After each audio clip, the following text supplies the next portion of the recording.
I've learned you don't fight monsters with paperwork. You fight them with the truth. My son's hand cracked across my face so hard my gold tooth cut my cheek. All because I asked his wife to stop screaming at my 8-month-old grandson during Sunday dinner at my Atlanta home. I have the baby monitor recording. I have the police report. I have 3 witnesses who watched him raise his hand to the woman who changed his diapers and paid his tuition at Morehouse. What you don't know is this wasn't about one slap. This was about the $68,000 they'd already stolen from my retirement account. This was about the way they'd isolated me from my church family at Ebenezer Baptist. This was about how they'd convinced my neighbors on Peachtree Street I was losing my mind. 14 minutes after he hit me, that baby monitor picked up a conversation that would destroy everything they'd built. And by the time I was done, my son would be begging to sleep on my porch while I decided whether to press charges or let the bank investigators do it for me. My name is Evelyn Johnson. I'm 63 years old. I built my hair salon from 1 chair in a rented space to 3 locations across metro Atlanta.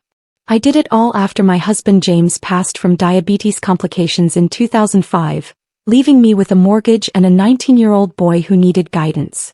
My son Marcus was always bright, ambitious, but fragile like his father when it came to handling stress. He met Tamika at Clark Atlanta University. She was beautiful, sharp, from an old money black family in Buckhead. The Carters owned 2 funeral homes and a real estate portfolio that made them the kind of people who mattered in our community. I should have seen the warning signs when Marcus dropped out of grad school at Spelman to work for Tamika's father. But I was so proud to see him employed full-time with benefits. I ignored the way he stopped coming to Sunday service, stopped calling just to chat, stopped visiting unless he needed something. Tamika always had an excuse for him. She's so understanding, Evelyn. She knows how hard it is balancing family and career. Marcus told me their engagement ring came from Harry Winston, not the second-hand Kay Jewelers piece I'd saved 6 months to buy. The first time they visited with the ring, I found the receipt crumpled in Marcus's car when he asked me to drive him after his license was suspended for unpaid tickets. $6,800 ring paid in full with my credit card, the one I kept for emergencies only. I confronted him in the parking lot of Piggly Wiggly. He looked at me with those same eyes that had cried over scraped knees and broken toys and said, "Mama, Tamika says you don't understand how the world works anymore. You're still thinking small while we're building generational wealth." I didn't understand then that my son was already lost to me. Sunday dinners were our tradition since he was a child. Red velvet cake on birthdays. Candied yams at Thanksgiving. The slow-simmered collard greens James's mother taught me to make with smoked turkey instead of ham hocks so they'd be healthier for him. In March last year I cooked Marcus's favorite meal, fried catfish, macaroni and cheese, green beans with potatoes. I spent all day preparing it the way his grandmother taught me. The catfish soaked overnight in buttermilk, the macaroni baked with 3 cheeses. The kind of meal that takes love and time, both of which I had plenty to give. Tamika arrived first with baby Elijah. She wouldn't let me hold him for the first 20 minutes, said he was fussy and only she knew how to calm him down. When I finally got to hold my grandson, his onesie was stained with spit up and he had a red mark on his arm where his shirt had rubbed too tight. I asked if everything was okay at home. Tamika said, "We're just tired, Evelyn. Marcus has been working 70 hours a week and I'm handling everything else with the baby." I felt the warning bells but kept quiet. When Marcus arrived he kissed my cheek but didn't look me in the eyes. He went straight to the whiskey cabinet, poured himself 3 fingers neat before dinner even started. I set the table with my good china, the Lenox set James bought for our 20th anniversary. Tamika criticized the temperature of the greens, called them soggy. Marcus laughed and said, "That's Mama always cooking like we're still in the projects." I felt my face flush but said nothing, just served the food. Elijah began fussing in his high chair. Tamika stood up and started yelling at him. "Shut up, Elijah. Just shut up. I've had enough of your crying today." Her voice was sharp enough to make the glasses on the table vibrate. It was the first time I'd heard her speak that way to my grandson. I gently said, "Tamika, baby, maybe he's hungry or needs changing. Why don't you let me take him for a bit?" Marcus put his fork down slowly. Tamika spun toward me and said, "Don't you dare touch my child after what you said to me last week." I had no idea what she was talking about. I just asked her not to leave Elijah in his car seat for 3 hours while she shopped at Lenox Square. I looked at Marcus hoping he'd intervene but he just stared at his plate. I took a deep breath, remembering how James always said, "Pick your battles, Evelyn." "This isn't a battle," I calmly said. "Elijah is crying because he's uncomfortable, not because he's being bad. Maybe we should check his diaper." I didn't raise my voice. I kept it soft like I did when Marcus was little and had nightmares. But Tamika slammed her hand on the table so hard Elijah started screaming in earnest. "Shut your mouth, old lady. This is my house and my child. You don't get to come in here with your tired-ass opinions about how I raise him." Marcus finally looked up, his face tight. "You need to respect Tamika, Mama. She's Elijah's mother." I stood up slowly, my knees aching from standing all day cooking for people who clearly didn't appreciate it. I wasn't disrespectful. I just suggested we check Elijah's diaper. He's not some object to be left screaming. I reached for my purse to leave. Marcus stood up so fast his chair toppled over. He grabbed my arm. "You don't walk away from Tamika when she's talking to you.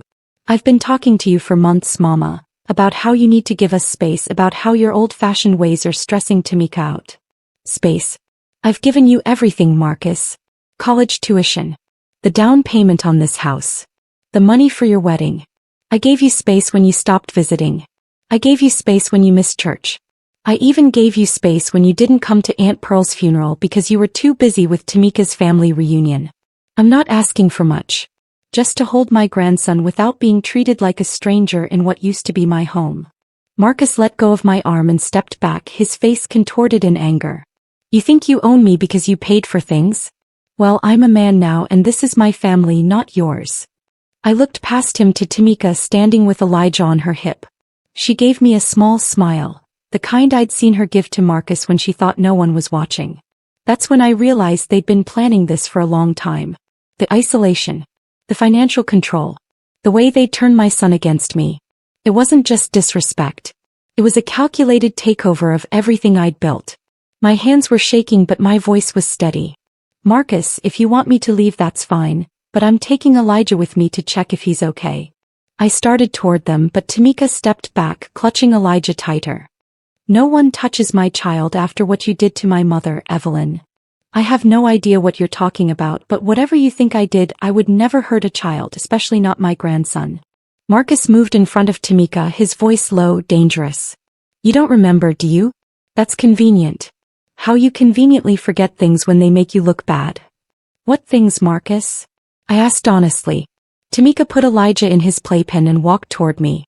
"You told my mother she wasn't a real woman because she divorced my father and married a white man. You told your prayer group she was an embarrassment to black women everywhere." I was stunned. I'd never said those things to anyone. I barely knew Tamika's mother. We'd met twice at family gatherings. Marcus grabbed my shoulders hard enough to bruise. "You denied it then too, Mama. Just like you're denying it now. But Mrs. Powell heard you at the beauty supply store. You were loud enough for the whole neighborhood to hear." I pulled away from him. "Marcus, I swear to God I've never said those things about Mrs. Powell or anyone else." Tamika stepped closer, her perfume cloying sweet like funeral flowers. "Maybe you didn't say it, Evelyn, but the damage is done. My mother hasn't left her house in 3 months since that conversation. She's on antidepressants now because of you. This is why we don't bring Elijah around you. Your bitterness is toxic to everyone around you." I felt the tears coming but refused to let them fall. I reached for my phone to call a ride share. Marcus snatched it from my hand and threw it against the wall. The screen shattered instantly. "You're not going anywhere until you apologize to Tamika properly." I looked at my son, the boy I'd raised to be kind and respectful, and saw a stranger wearing his face. "I'm not apologizing for something I didn't do, Marcus," I said quietly. Then I turned to Tamika. "I don't know what you think I said about your mother, but I promise you I've never spoken ill of her to anyone. If she's struggling, I'm truly sorry, but I cannot apologize for words I never said." Marcus's hand came out of nowhere. The slap echoed through the dining room so loud I thought the windows might crack. I tasted blood where my tooth cut my cheek again. I staggered back into the china cabinet. A plate crashed to the floor. Tamika clapped her hands like a child seeing fireworks. "Yes, Marcus. Finally," she whispered. "Now she understands who runs this house." I stood there trembling, not from fear but from rage so deep it felt like my bones were vibrating. Marcus looked shocked at his own action. He reached out but I flinched away. Don't touch me, I said, my voice steady despite the storm inside me. I walked to Elijah's playpen, picked up the baby monitor Tamika had left on the coffee table, and placed it on the mantel where it would pick up everything in the room. You'll be sorry for this, Mama, Marcus said, following me to the door. I turned to face him one last time. No, Marcus. You will be the one who's sorry. And when you realize what you've lost, it will be too late. Elijah started crying again in his playpen. I wanted to go to him, but Tamika stepped between us. Get out, she hissed. Or I'll call the police and have you arrested for trespassing. I walked out the front door into the Georgia heat, my face burning from the slap, my heart breaking for my grandson locked in that house with those two people. I drove home in silence, the tears coming now, not for myself but for Elijah, who would grow up thinking this treatment was normal. I parked in my garage and sat there for a long time, breathing deeply, remembering what James always said when things got hard. Evelyn, you can't control what others do, but you can control how you respond. I went inside my quiet house, the one James and I had filled with love and laughter for 30 years. I poured myself a glass of sweet tea, the kind my grandmother used to make with real sugar, not that fake stuff Marcus preferred, and sat in my favorite chair, the one by the window where I could watch the magnolia tree James planted when we moved in. I thought about calling my sister Clara, but she was in Chicago visiting her grandkids. I thought about calling Pastor Williams, but it was Sunday evening and he was probably exhausted from 2 services. I thought about calling the police, but what would I say? My 30-year-old son slapped me after his wife provoked him? Would they believe an old black woman over a professional couple with a beautiful home in a good neighborhood? I was reaching for my spare phone when I heard a notification chime from Elijah's baby monitor. I'd forgotten I'd taken it with me in my purse. I picked it up, my hands still shaking, and pressed play. The screen showed 417 minutes of recording. I scrolled back to when I left, 8:47 p.m. Tamika's voice came through first, laughing that high-pitched nervous laugh she always used when she was pleased with herself. Did you see her face, Marcus? She looked so shocked when you slapped her. Marcus's voice was low, subdued. Mama's face when I hit her. It was like she didn't even know me anymore. I felt sick listening to them talk about me like I was some character in their story. Tamika said, she deserved it, Marcus. She's been undermining us since day one. Remember when she told that story about your father's gambling at our wedding? She was trying to make you look bad in front of our guest. She's jealous that we have what she and James never did. Real financial security, real status. Marcus was silent for a long time. Then I heard him pour another drink. Mama worked 2 jobs to send me to Morehouse. She sold her jewelry to pay for my study abroad program in Ghana. She never once complained while I was finding myself. I felt a tear slip down my cheek. Tamika's voice turned sharp. You're feeling sorry for her again. That's exactly what she wants, Marcus. She's manipulating you just like she manipulated James for 30 years. She kept him poor and stressed until he died of a heart attack at 52. Don't you see she's trying to do the same thing to you? Keep you small. Keep you dependent on her money, her house, her approval. Marcus, I cut you off from her for your own good. I isolated you to protect you. I stopped her from visiting because every time she came, Elijah got sick. She stressed you out until you couldn't perform at work. She made you question your own decisions. That's why we moved to this house in Buckhead, away from her influence in West End. That's why we changed the locks after she lost her key. That's why I intercept her calls and texts. Because she's toxic, Marcus. Toxic like the diabetes that killed your father because he ate those fried foods she kept making. Toxic like the stress that's aging you before your time. Look at you, Marcus. At 30, you have gray hair and high blood pressure because of her conditioning. I couldn't believe what I was hearing. Marcus said quietly, Tamika, sometimes I wonder if maybe we've been too harsh. Mama built a business from nothing. He survived Jim Crow. She marched with Dr. King in Selma. She's not some enemy to be eliminated. Tamika's laugh was cold. Marcus, your mother's stories are lies. She was 12 years old in 1970. She couldn't have marched with anyone. She told that story to impress Elijah's preschool teacher. I felt my blood run cold. She'd been telling people I was a civil rights hero when I'd only attended one march as a teenager at my uncle's insistence. I'd never claimed to be something I wasn't. The lies were piling up. Tamika said in a different voice, the one she used when she was seducing him, listen to me, baby. All I want is for us to be free from her control. Free to build the life we deserve. You know what she did last week? She called the bank pretending to be me and tried to transfer money from our joint account to hers. I had to spend hours straightening it out with the fraud department. Marcus was silent. I knew that account. He'd added me as an authorized user years ago when he was working minimum wage jobs after college. I'd helped him build credit, but he'd never given Tamika access to that account because he knew she would drain it. Tamika continued, "She's been stealing from us, Marcus. Little by little. That's why I had to cut her off completely. She accessed your inheritance from your father's life insurance policy. Remember the $20,000 you were going to use for business school? She withdrew it all last month."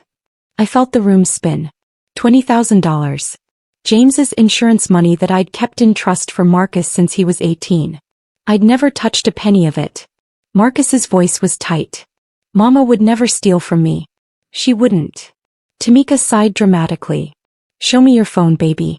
Unlock it for me." I heard keyboard tapping. Then Tamika said, "Read this text message dated last Tuesday from your mother."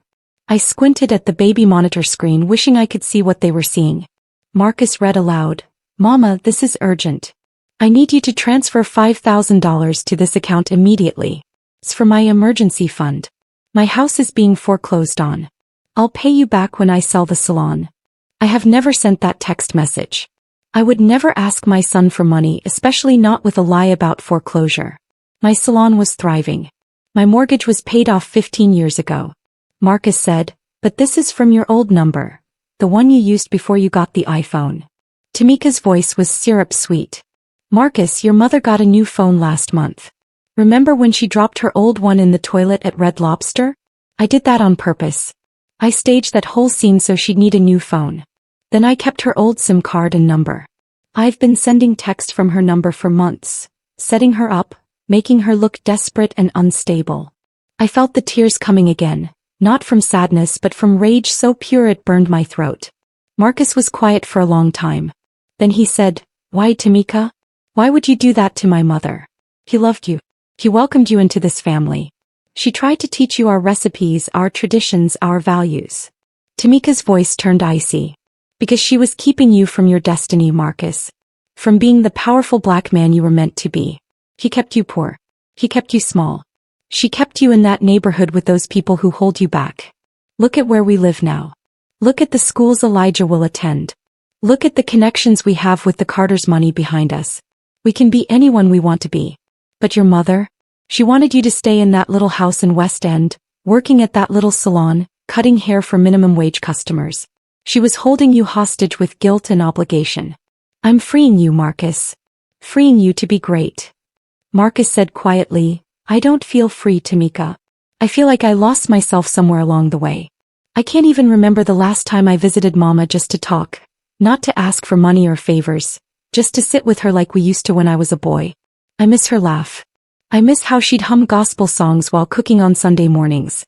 I miss how she'd save the burnt pieces of toast for herself and give me the perfect slices." Tamika's voice turned sharp. "You're being weak again, Marcus. That's what she does. She makes you sentimental so you'll let her back in, then she'll destroy everything we've built. Do you want to go back to living in that apartment with the roaches, Marcus? Do you want Elijah to go to that failing public school where kids bring guns to class? Do you want to be 40 years old still taking the bus to work while your white colleagues drive BMWs?" I heard Marcus take a deep breath. "No, Tamika. I don't want that life." Tamika's voice softened. "Baby, I have proof that she's been stealing from us for years. I've been collecting it quietly, the bank statements, the forged signatures, the secret withdrawals from your college fund. She took $30,000 from your Morehouse account, Marcus. $30,000. I felt the room spin again. Marcus had received a full scholarship to Morehouse. His father and I had only needed to pay for books and incidentals. We'd saved carefully in a dedicated account, but I'd never touched it, not once. In fact, when Marcus dropped out after one semester, I'd closed that account and given him every penny to help him get back on his feet. Tamika said, "I found something else. Something worse. I went through Mama's old boxes in the attic. Remember that safe deposit box key she always kept on her keychain? I made a copy while she was sleeping at our house last month. I went to the bank and opened it. Marcus, There were documents there that prove she's been lying to you about everything. About your father, about her past, about where your money really went. I heard Marcus stand up. What documents, Tamika? What are you talking about? Tamika's voice was triumphant. Divorce papers, Marcus.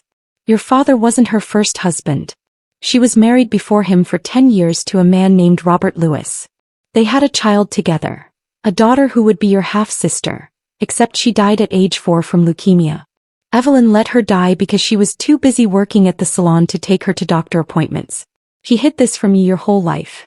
She let you believe she was supermom when in reality she neglected her first child until she died. I felt the world tilt on its axis. I had been married before James. It was true. A brief, unhappy marriage when I was young and foolish. Robert had been charming but abusive. He'd left when he found out I was pregnant and I'd raised our daughter Lisa alone. Lisa had been sickly from birth with a congenital heart defect, not leukemia. I'd worked days at the salon and nights cleaning offices to pay for her treatments.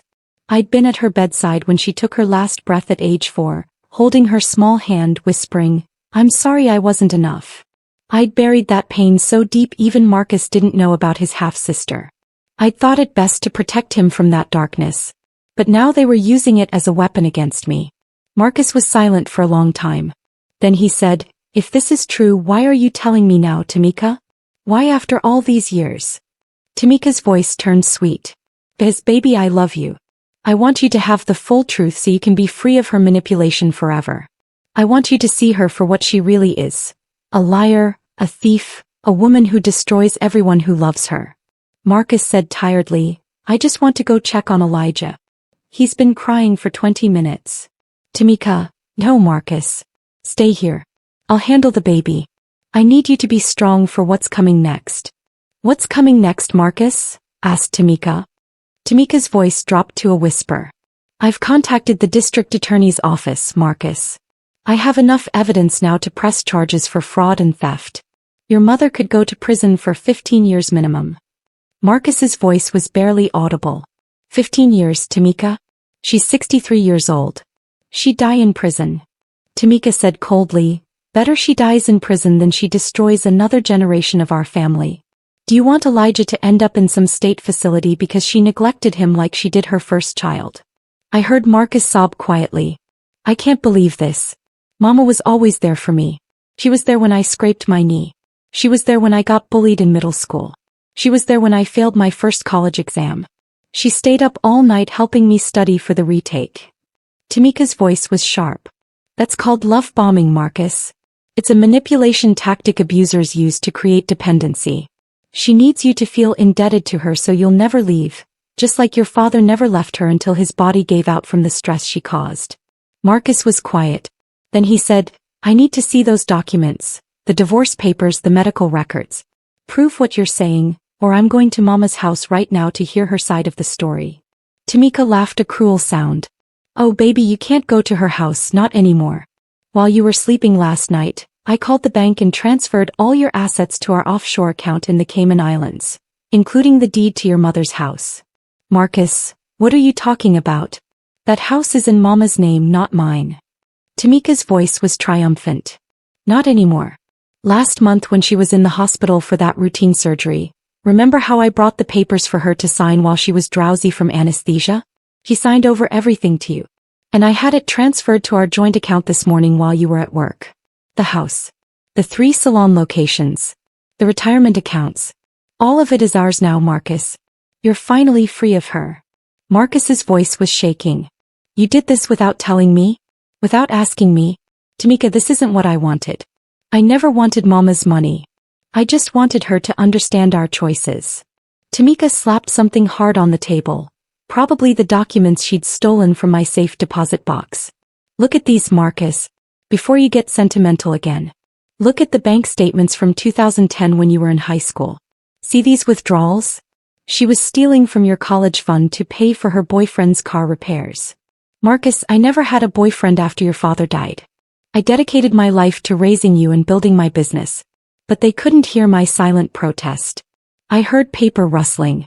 Then Marcus said, "These are forged, Tamika. These signatures aren't Mama's. I know her handwriting. I've seen it my whole life." Tamika sighed dramatically. Of course you'd defend her, Marcus. That's exactly what she trained you to do. Even when presented with evidence, you make excuses for her. That's called trauma bonding, baby. It's a psychological condition where victims defend their abusers. I felt the rage building inside me like a pressure cooker ready to explode. Marcus stood up. I'm going to Mama's house right now to get the truth. Tamika grabbed his arm hard enough to leave marks. No, Marcus, you're not. Listen to me carefully. If you leave this house to go to her, I will file for divorce tomorrow. I will take Elijah and disappear to my mother's house in Martha's Vineyard. You'll never see your son again. You know my family has connections, Marcus. They'll make sure you never find us, and you'll have no legal recourse because as of this morning, you have no assets to hire a lawyer. I heard Marcus collapse back into his chair, defeated. Tamika's voice turned sweet again. That's my good boy. Now let me show you what I found in the safe deposit box. The real reason Evelyn never wanted you to know about your half-sister. I heard more paper rustling. Then Tamika began reading in a flat monotone. Legal document. State of Georgia Department of Children and Family Services Case File 1987-0443 regarding the death of Lisa Marie Lewis, age 4. Primary caregiver Evelyn Rose Lewis cited for medical neglect. Failure to follow treatment plan resulting in preventable death. Marcus's voice was barely a whisper. That's not true. I know Mama. She would never neglect a child, especially not her own. Tamika's voice was cold. The coroner's report is here, Marcus. It states the child's condition was treatable with proper medical care, which was not provided due to caregivers' financial priorities. Work obligations listed as primary reason for missed appointments and treatments. Marcus, I can't believe this. How long have you known Tamika? Since we moved in with her after our apartment flooded.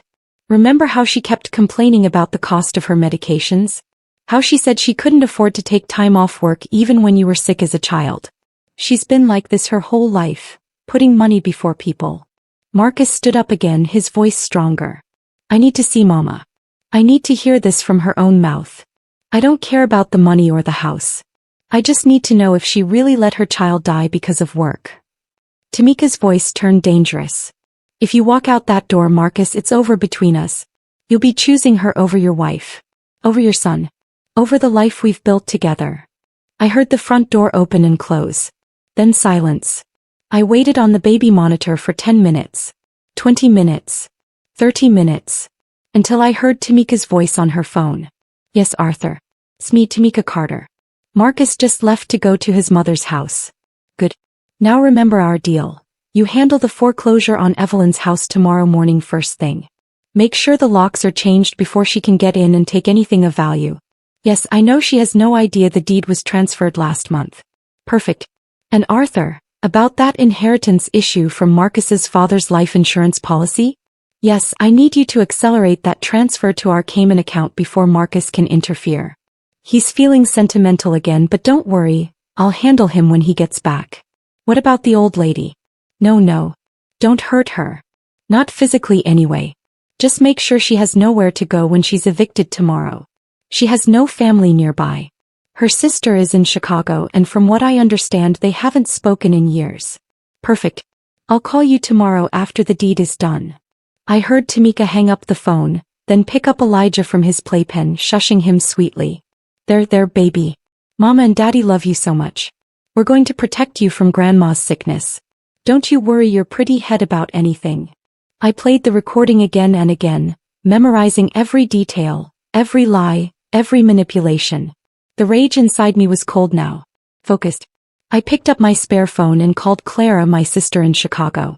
When she answered, I could hear the worry in her voice. Evelyn, what's wrong? You sound strange.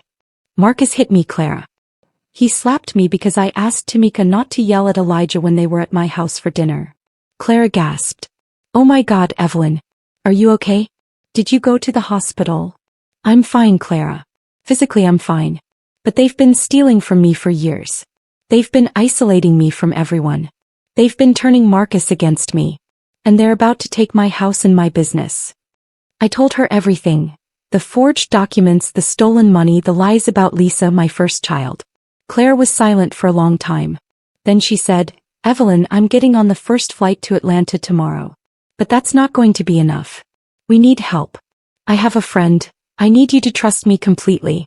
My best friend from nursing school. Her daughter is a prosecutor in the district attorney's office here in Chicago. She specializes in elder fraud cases. I'm calling her right now. Clara, but it's Sunday night. It can wait until morning. No, Evelyn. It can't wait. I heard what Tamika said on that recording. They're moving against you tomorrow. I'm calling Marcella now and I'm booking my flight. Don't go to Marcus's house. Don't confront them. Just stay safe until I get there. I hung up the phone feeling a small spark of hope for the first time in months. I went to my bedroom and opened the closet. Behind my winter coats was a small safe James had installed after we started the business. I'd forgotten about it until now. I spun the combination lock and opened it. Inside were the original documents from my safe deposit box. The real ones, not the forged copies Tamika had stolen. There was my divorce decree from Robert Lewis showing I'd received full custody of Lisa. There were Lisa's medical records showing I'd taken her to every appointment I could afford, working 2 jobs to pay for treatments. There was the coroner's report stating clearly that Lisa's death was due to complications from a congenital heart defect, not neglect. There was James's life insurance policy with Marcus named as sole beneficiary. There were the deeds to my house and business properties, all in my name, not transferred to anyone. And there was a flash drive containing years of financial records showing every dollar I'd ever spent or earned.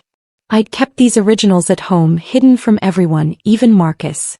Tamika had only found the copies I kept in the bank box, the ones I'd intended to show Marcus someday when he was ready to hear about his sister. I gathered everything and placed it in a fireproof box. Then I called my lawyer, Arthur Reynolds, not the Arthur Tamika had been speaking to on the phone. This Arthur had been my family's lawyer since James was alive. I woke him up, but he didn't seem surprised to hear from me. Evelyn, I've been worried about you, he said. Your accounts have been acting strangely lately. Transfers I didn't authorize, withdrawals that don't match your usual patterns. I told him everything. About Tamika's manipulation, Marcus's slap, the baby monitor recording, the planned foreclosure. Arthur was silent for a long time. Then he said, Evelyn, I need you to come to my office first thing tomorrow morning. Bring all your original documents. Don't trust anyone, not even Marcus, until we get this sorted out. I have a colleague who specializes in financial elder abuse cases. I'll call him tonight. But Evelyn, be careful. Tamika's family has connections in this city. Her uncle is Judge Carter on the Superior Court. Arthur, I said, what if I don't make it to your office tomorrow? What if they change the locks and take everything while I'm sleeping? Arthur's voice was firm. Then we'll meet tonight, Evelyn. My office is open 24 hours for clients in your situation. Come now and bring those documents. I drove to Arthur's office in Buckhead, the same neighborhood where Marcus and Tamika lived. The streets were quiet at this hour, 11:47 p.m. I parked behind his building and used the private entrance he'd given me the key to years ago for emergencies like this. Inside his office was warm and familiar, wood-paneled walls, photographs of his family on the walls, the smell of leather and old books. Arthur was waiting with another man who stood up when I entered. Evelyn, this is Detective Marcus Williams.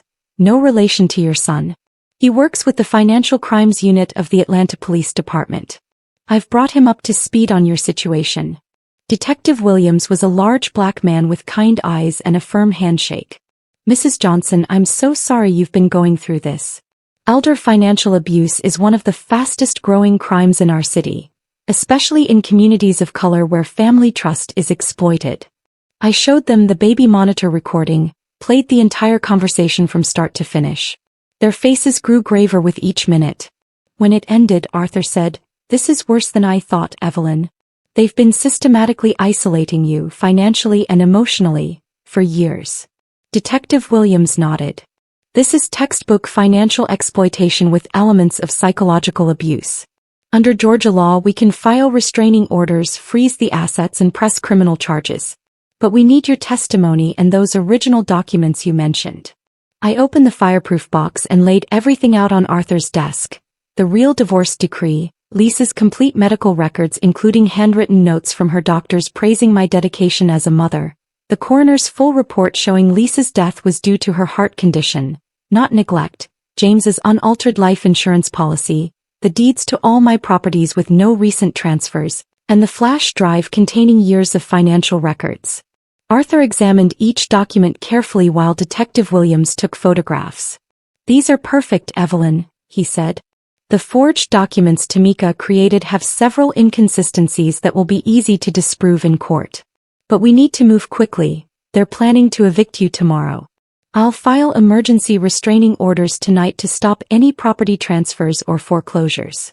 Detective Williams added, "We should also place a security detail on you, Mrs. Johnson, starting tonight.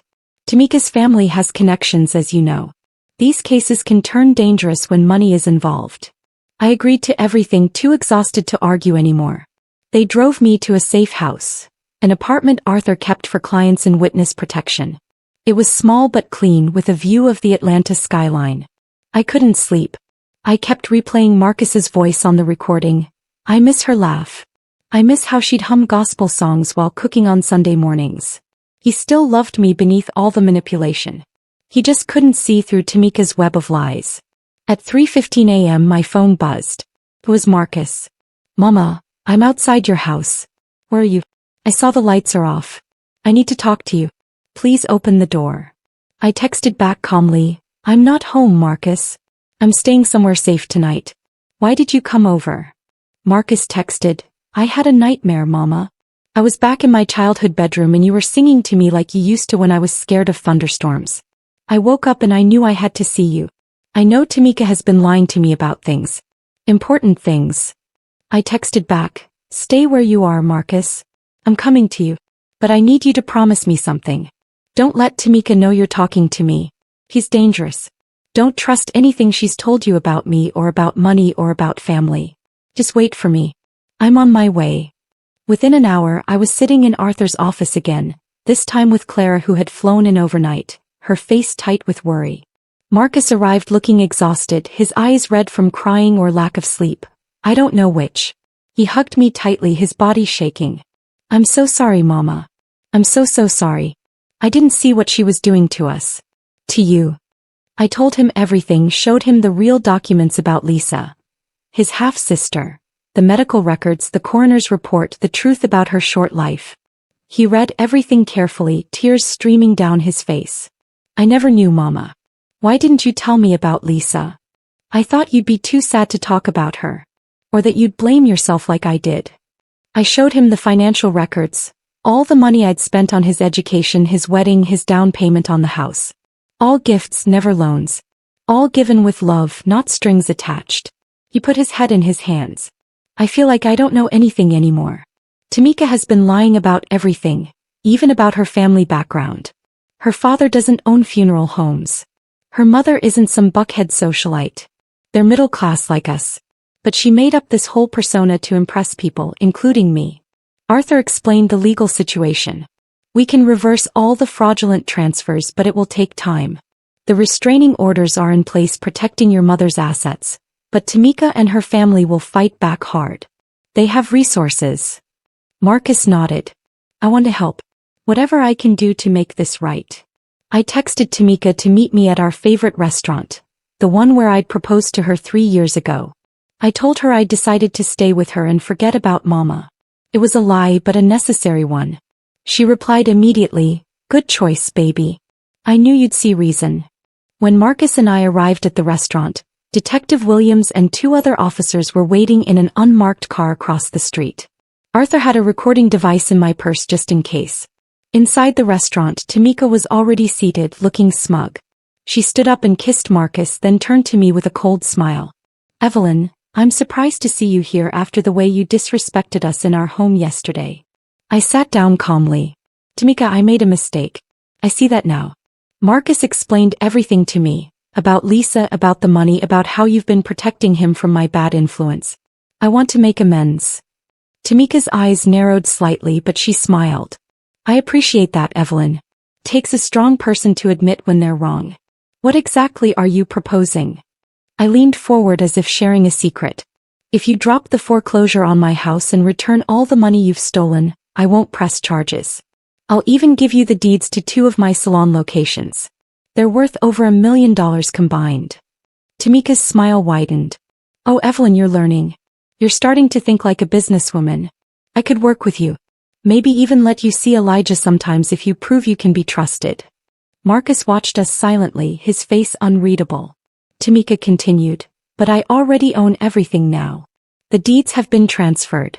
The money is in our offshore account. There's nothing to negotiate except how much time you'll spend in prison for trying to steal from your own son. I signaled to Marcus, who stood up slowly. Tamika, I'm filing for divorce today. I have evidence of your fraud, your manipulation, your abuse of my mother, and your lies about my family. I'm taking sole custody of Elijah, and I'm pressing charges for financial exploitation. Tamika's face turned purple with rage. You think you can just walk away from me, Marcus? I made you who you are. Without me, you're nothing, just like your pathetic mother. Detective Williams and the other officers entered the restaurant then, placing handcuffs on Tamika as she screamed and cursed. Marcus stayed calm just like we'd practiced. He handed over his phone with all their text messages, the forged documents she'd created, even a recording of her admitting to the fraud on another occasion. 2 hours later we were back at my house. Marcus holding Elijah, who'd been brought by a family services worker. Tamika's parents had agreed to temporary custody arrangements after seeing the evidence against their daughter. They'd been victims of her lies too, believing her stories about my manipulation and abuse. It turned out Tamika had been running similar schemes on other family members, creating fake personas to gain trust and access to finances. Marcus sat on my living room floor playing with Elijah, who was babbling happily, finally free of the tension that had filled his home. My grandson reached for me with his tiny hands and I took him carefully, holding him close like I should have that Sunday when everything changed. Marcus watched us, tears in his eyes. I missed this, Mama. I missed us. I know, baby. I know. But we have time now. All the time in the world to rebuild. To heal. To learn the truth about who we really are. He nodded, then grew serious. What happens to Tamika now? Arthur explained, she'll face multiple felony charges. Financial exploitation of an elder, forgery, identity theft, conspiracy to commit fraud. With the evidence we have, including the baby monitor recording, she's looking at 5 to 10 years in prison minimum. Marcus winced. She's still Elijah's mother. I know, son. But she made her choices, just like you're making yours now. The choice to protect your son. To honor your family. To stand up for what's right. That's what matters now. Marcus hugged me tightly. I'm so sorry, Mama. For everything. I didn't see. I didn't listen. I failed you and I failed Elijah. No, Marcus, I whispered. You didn't fail anyone. You were manipulated by someone who knew exactly how to exploit your love for your family. That's not failure. That's being human. We all make mistakes. The important thing is what we do to fix them. Clara arrived with takeout from my favorite soul food restaurant. The same one James and I used to visit on our anniversary. We ate in my dining room, the same table where just days ago Marcus had slapped me. Now it was filled with laughter and the sound of Elijah babbling happily. For the first time in years I felt whole again. My family was healing. The money, the house, the businesses, all of it meant nothing compared to this moment. Marcus looked at me seriously. Mama, there's something else I need to tell you about Tamika. Something I only discovered yesterday when I was going through her things. It's worse than we thought. Much worse. I felt the old fear return, the tension in my shoulders, the tightness in my chest. What is it, Marcus? He took a deep breath. Tamika wasn't working alone, Mama. There's someone else. Someone who's been pulling the strings from the beginning. Someone who has a personal vendetta against our family. And they're not going to stop just because we caught Tamika. They're just getting started. Marcus reached into his pocket and placed a photograph on the table. It showed a man I hadn't seen in 25 years standing next to Tamika at what looked like a charity gala. The man who destroyed my first marriage. The man who abandoned my daughter Lisa when she needed him most. The man whose negligence truly did contribute to her death. Robert Lewis. My first husband. The father of my dead child, was back in Atlanta. And from the look in his eyes in that photograph, he hadn't forgotten me either. He hadn't forgotten and he hadn't forgiven. And unlike Tamika, he wouldn't be satisfied with just my money or my house or my business. He wanted everything. He wanted revenge for the divorce settlement I'd won all those years ago. He wanted to destroy the life I'd built after he left. He wanted to take away the second chance at happiness I'd found with James and the family I'd created from the pieces he'd broken. Marcus said quietly, "Mama, he's been in Atlanta for months. He's been watching us. He's been planning this with Tamika.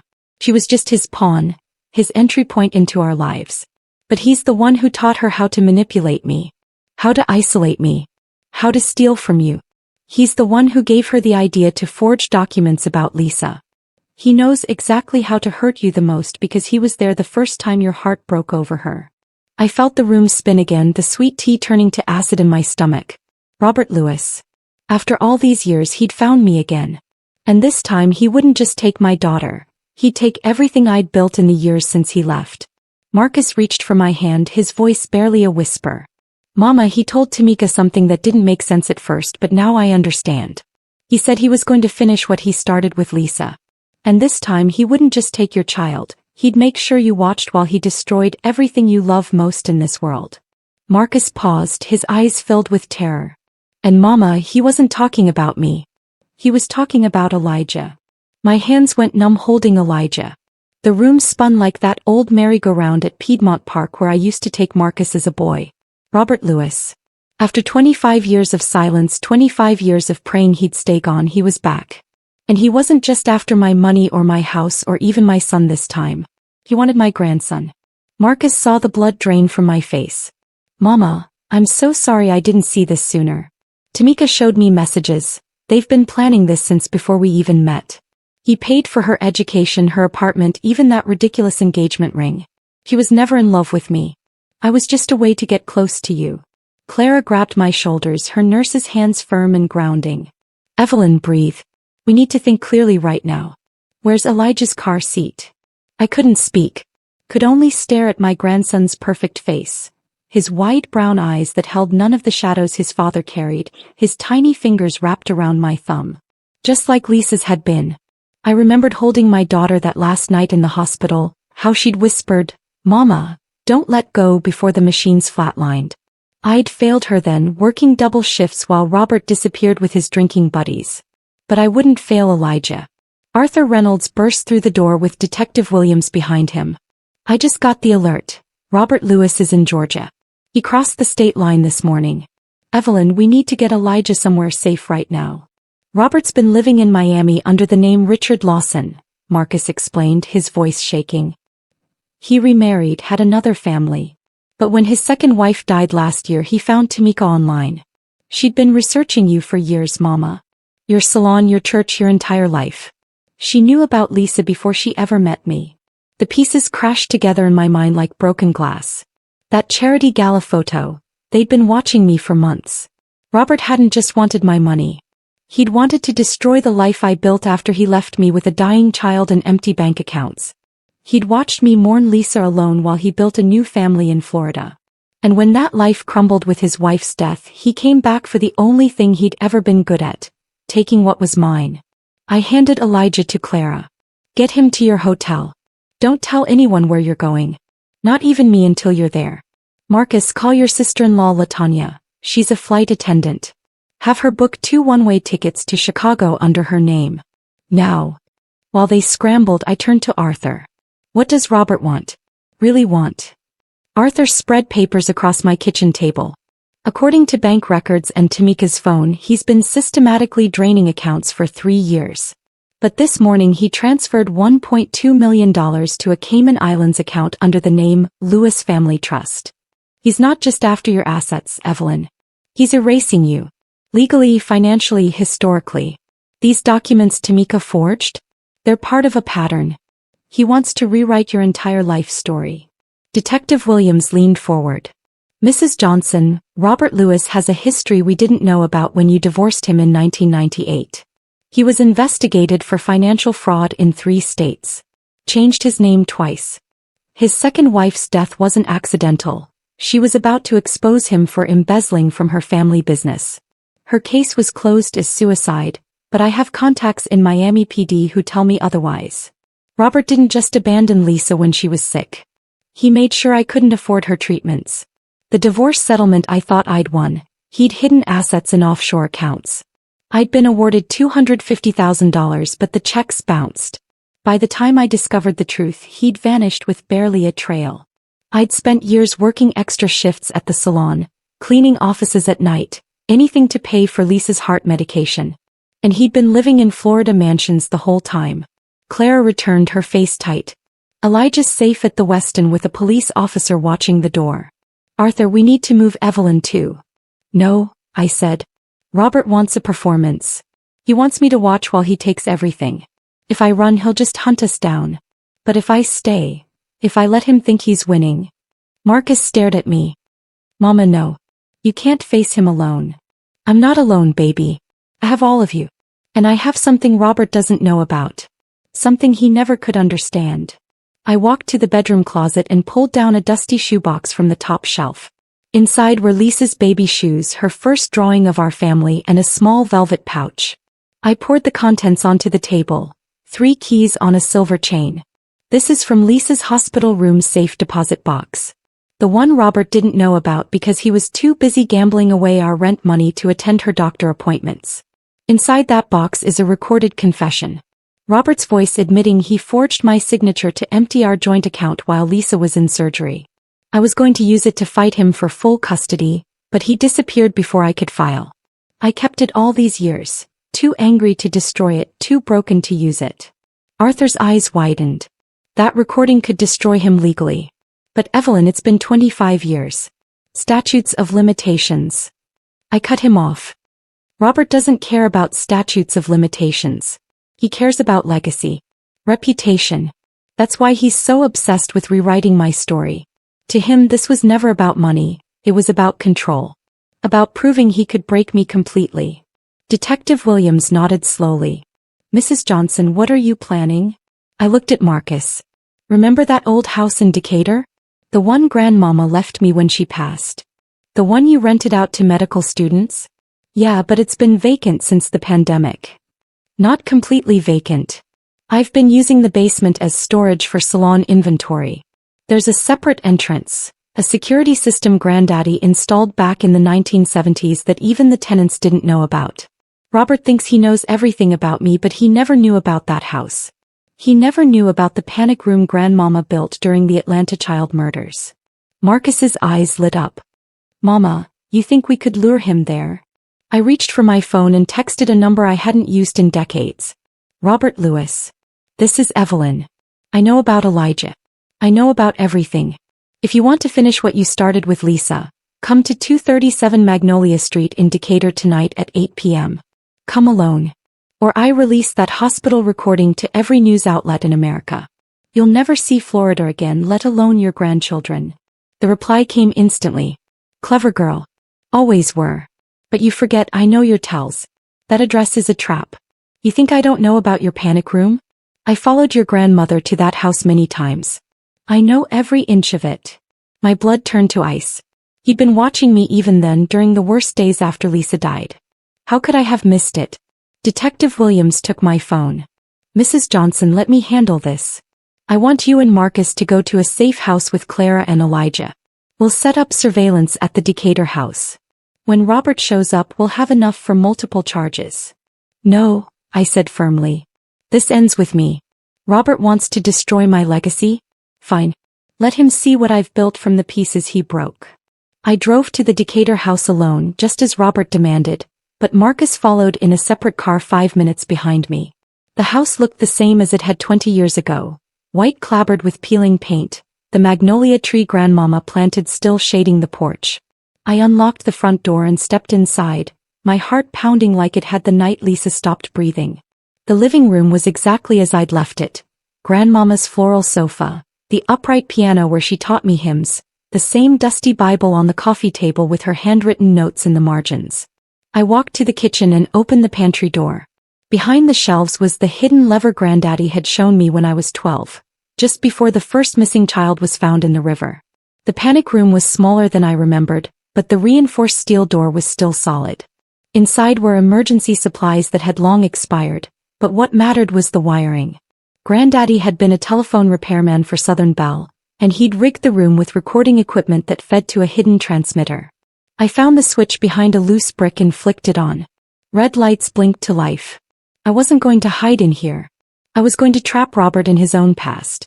When the front door creaked open at exactly 8:02 p.m., I didn't turn around. I kept my back to him, pretending to examine the piano keys. You always loved this house, Robert. Even when you hated me. His voice was deeper than I remembered, roughened by years and cigarettes. But the mocking tone was the same.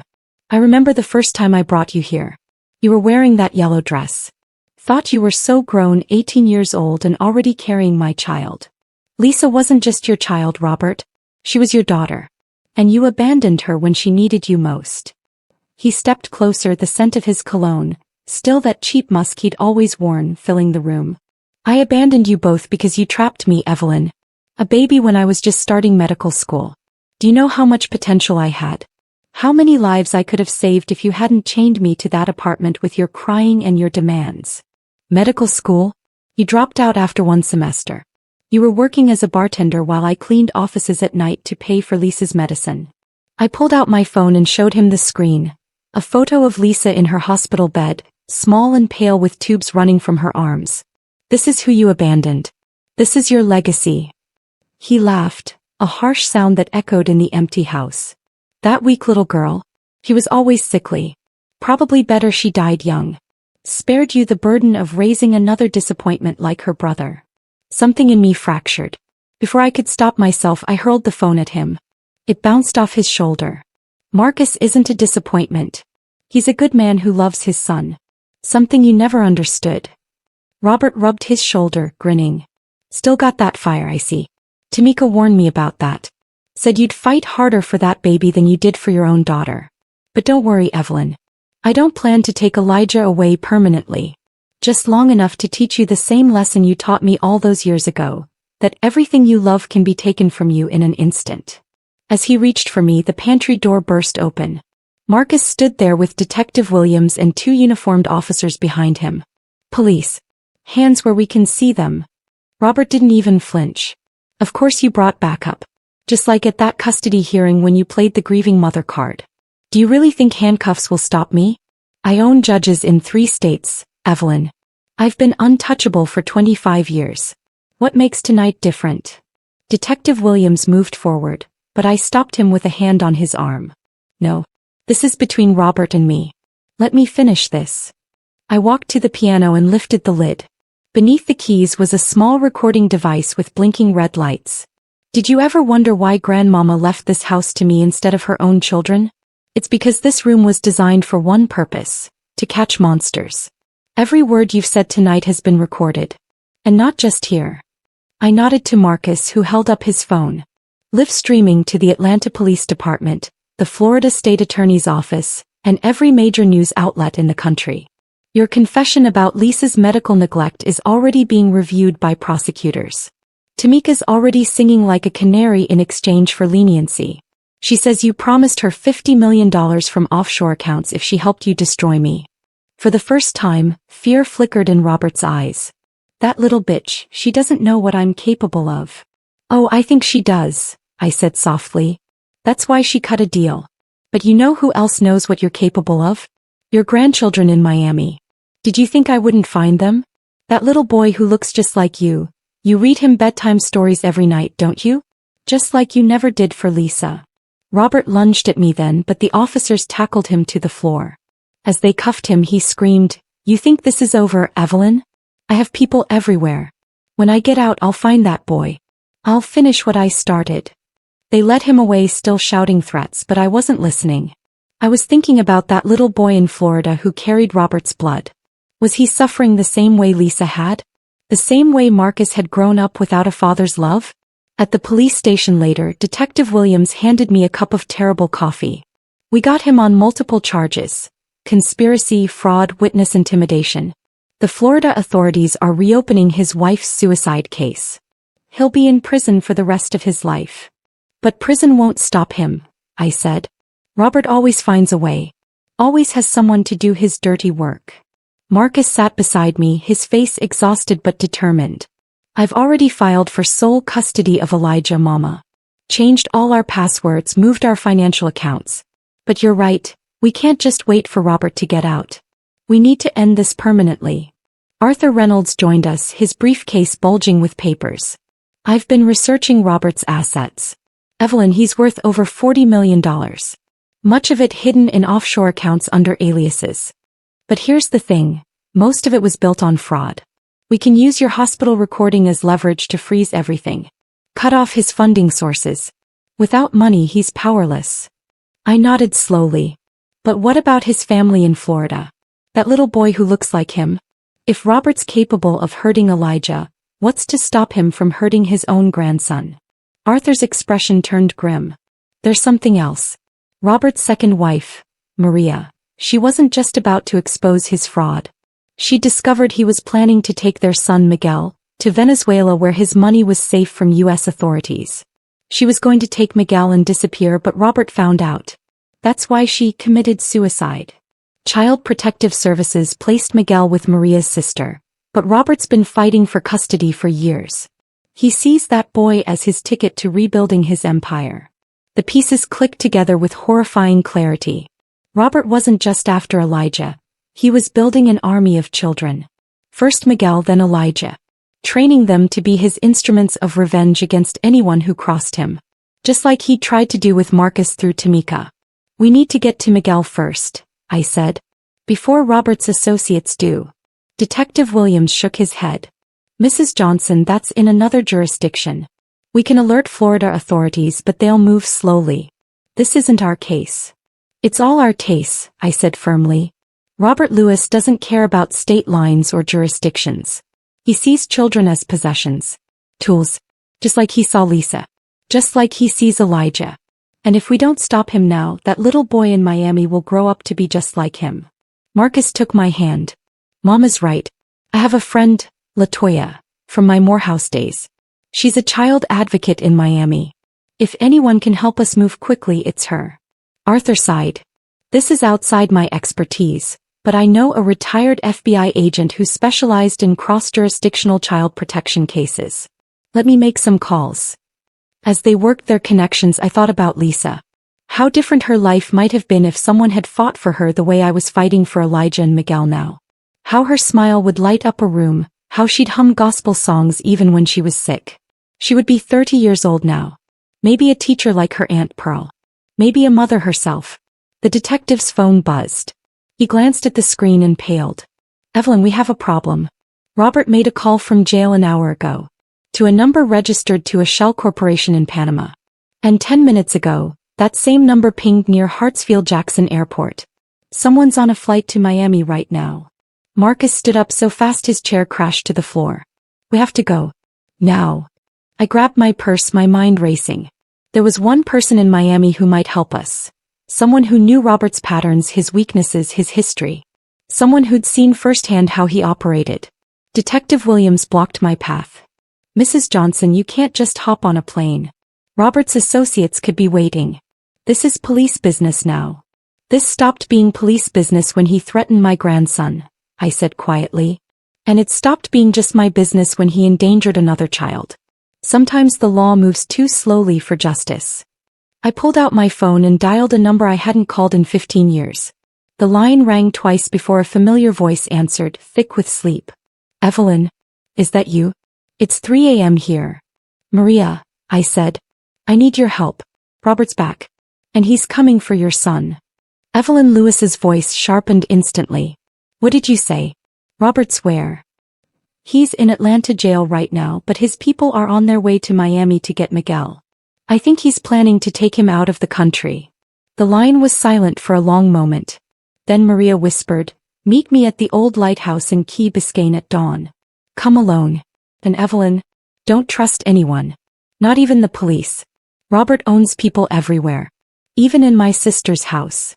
As I hung up, Marcus stared at me. Who was that? Maria Rodriguez, I said. Robert's second wife. The one who supposedly committed suicide 3 years ago. Marcus's face went white. Mama, that's impossible. I saw the obituary. The funeral announcement. People fake their deaths all the time, baby. Especially when they're running from monsters. Maria faked her death to protect Miguel. But Robert found her anyway. And now he's coming for both of them. Arthur Reynolds looked shaken. Evelyn, if Maria's alive and hiding from Robert, going to her could put you in even more danger. Danger is relative, Arthur. Right now those little boys are in danger because good people like us waited too long to act. Lisa taught me that much before she left us. I booked the last flight to Miami that night, Marcus and Clara arguing behind me about the risks. But as the plane lifted off from Atlanta, I wasn't thinking about Robert's threats or offshore accounts or even my own safety. I was thinking about two little boys, one who called me Mama and another I'd never met, who deserved a chance to grow up without fear. The flight attendant handed me a warm towel and a glass of water. She had kind eyes and a gold tooth that caught the light when she smiled. Just like mine. Rough night, she asked. You have no idea, I said. But it's not over yet. She nodded knowingly. Sometimes the hardest battles are the ones we fight for children who aren't even ours. My son's in the Air Force now, but I remember what it was like raising him alone after his father left. People like us, we don't give up. I smiled at her, feeling a connection across the shared experience of Black motherhood. You're right. We don't give up. As the plane descended toward Miami, the first rays of dawn painting the clouds pink and orange, I thought about what Maria might tell me. What Robert had done to her. What he tried to do to Lisa. What he was planning for Elijah and Miguel. The flight attendant returned as we landed. Need anything before we disembark? Just one thing, I said. Can you tell me where the nearest gun store is? This isn't the kind of fight you win with paperwork. Her smile didn't waver. Honey, in this city you don't need a gun to fight monsters. Sometimes you just need to know where the bodies are buried. My cousin works for the Miami-Dade coroner's office. If you're looking for Robert Lewis's secrets, I know exactly where to start. As we taxied to the gate, my phone buzzed with a text from Marcus. Mama, be careful. Robert plays dirty. He always has. I typed back. So do grandmothers when their grandchildren are in danger. The flight attendant, her name tag read Keisha, leaned close. That Robert Lewis you mentioned, he's a doctor, right? Former surgeon. Yes, I said sharply. How did you know? Keisha's eyes darkened. My sister worked at Jackson Memorial Hospital in the late 90s. She said there was a surgeon there who got away with terrible things because he knew where all the bodies were buried. Literally. They called him the cemetery doctor. Is that him? A chill ran down my spine. Robert had bragged about his surgical skills when we first met, how he could cut away disease and leave only health behind. But with Lisa he'd cut away hope instead. Yes, Keisha, I said. That's him. And he's about to learn that some bodies don't stay buried. As I stepped off the plane into the Miami heat, Keisha pressed a slip of paper into my hand. My cousin's number. Tell her Keisha sent you. And Evelyn, watch your back. Robert's been here before. He has friends in high places and low ones. I walked toward baggage claim, the slip of paper burning in my pocket. Grandmama always said the deepest roots grow in the darkest soil. Robert might have buried his sins in Florida's sandy earth, but I was about to dig them up. Not just for Elijah. Not just for Miguel. But for Lisa. For Maria. For every child who'd ever been used as a weapon in Robert's war against the world. The airport exit loomed ahead, bright sunshine flooding the terminal. Somewhere out there Robert's associates were hunting for Miguel. Maria was waiting at a lighthouse with secrets that could destroy my enemy. And my grandson was safe in Atlanta for now. I took a deep breath of the humid Miami air and stepped into the light. The battle for the children was just beginning. And this time I wouldn't be fighting alone. Have you ever had to choose between family loyalty and protecting yourself? Drop a heart in the comments if you've faced this impossible choice. Your story matters. If this resonated with you, tap that subscribe button. Next week I'll share what happened at the lighthouse in Miami, and how Maria Rodriguez faked her own death to save her son. This isn't just my story anymore. It's ours. Remember, the deepest roots grow in the darkest soil. And some bodies don't stay buried.